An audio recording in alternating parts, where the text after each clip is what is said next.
the hell is this? Is that Brondon stuff? They're watering crops with a sports drink?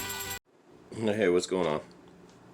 Alright, so been debating with this thing the past little while.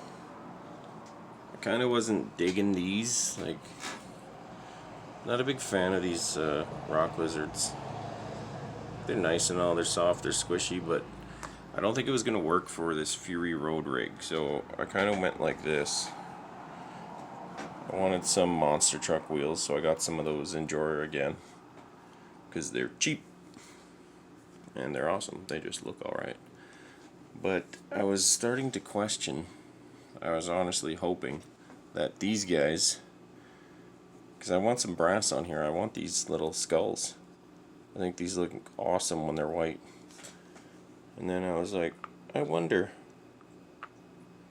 And they fit in there just barely, so I'm guessing just one wrap of some Gorilla duct tape and they'll press fit in perfectly.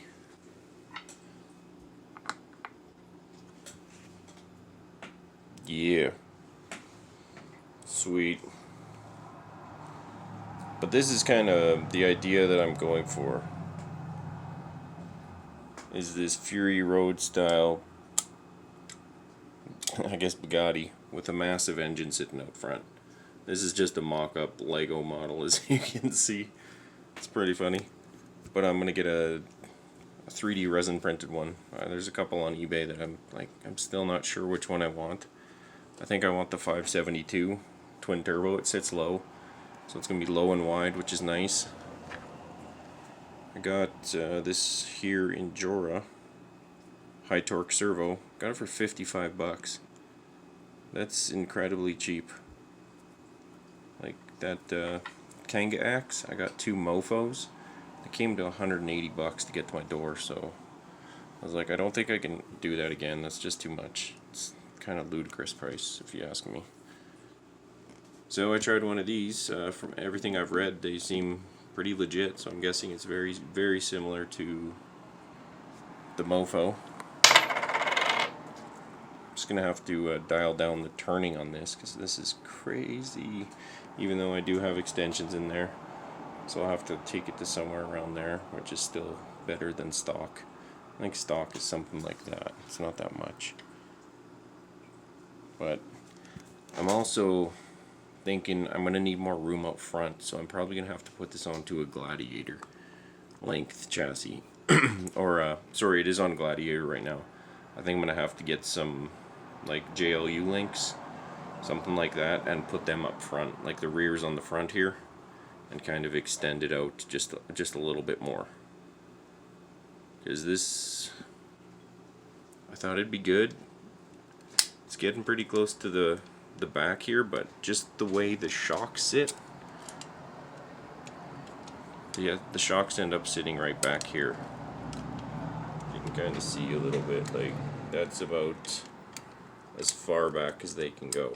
Like I can't push it back anymore. It starts hitting stuff. Like it starts hitting this tapered frame. As you can see, it starts getting skinnier. So that's really as far back as it can go. I did have to put these insane frickin' springs on the back. I think these things are crazy, just way too much, but I'm guessing with this weight, I think it's going to be okay, because there is a lot of weight overhanging this rear here. But I'm kind of digging the way this is going to look, kind of like an Immortan Joe's rig there. Throw that guy up front, like. Might get another one of these, because that there Glad, it needs more strength up front. I think it's just crazy heavy. But that totally reminded me of some Immortan Joe right there. I was like, heck yes, frickin' Bugatti. Oop. And I get to use these. I can't believe how close this fit is. Like it's millimeters, not even. It's probably half millimeter. Like that's all the room there is. So just a little bit of tape.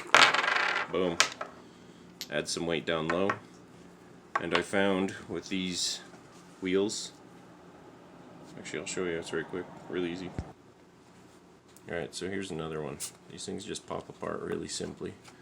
They're not glued, they're not glued, nothing. But you can see inside I have a lead weight strip. And it's really nice because it just wraps around perfectly. Fits right inside. Like, it couldn't be better.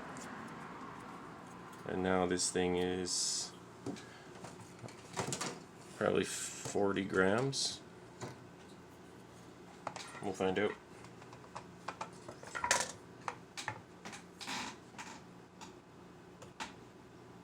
Oh, wow, way more than I was expecting. 63 grams. So let's kind of put this together to kind of see what we're going to get. So that piece of brass, so one tire's coming in 116 grams. That's going to be one tire on this thing. That's nuts. It's going to be the heaviest tire I've ever seen on a Scx24. Dang. That's impressive. So that's really going to keep that that rear flex down. It's probably going to be terrible at climbing, especially with these things. I tried them on the Gladiator once and it was not good. But that's not what I'm going for with this thing. I'm going for total sand rig. Something that can cruise across the frickin' desert and fit into Fury Road. That's what it's like. Bugatti. Sick. Totally just an abandoned car, some place out in the frickin' desert, and they acquired it and made one of these. Yeah, pretty rad. Take a little more, but it's just a quick little update here on the Fury Road rig. I totally dig. They have some of the coolest vehicles I've ever seen ever in that movie. Second one was pretty good too. Furiosa. The very end vehicle she was driving when, yeah, if you haven't seen it, you gotta see it. But the very end vehicle she was driving is probably the coolest one of them all.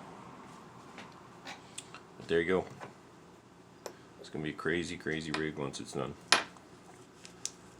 Lots of flex. Lots of wheel turning. Like, it's crazy how much flex this thing's getting.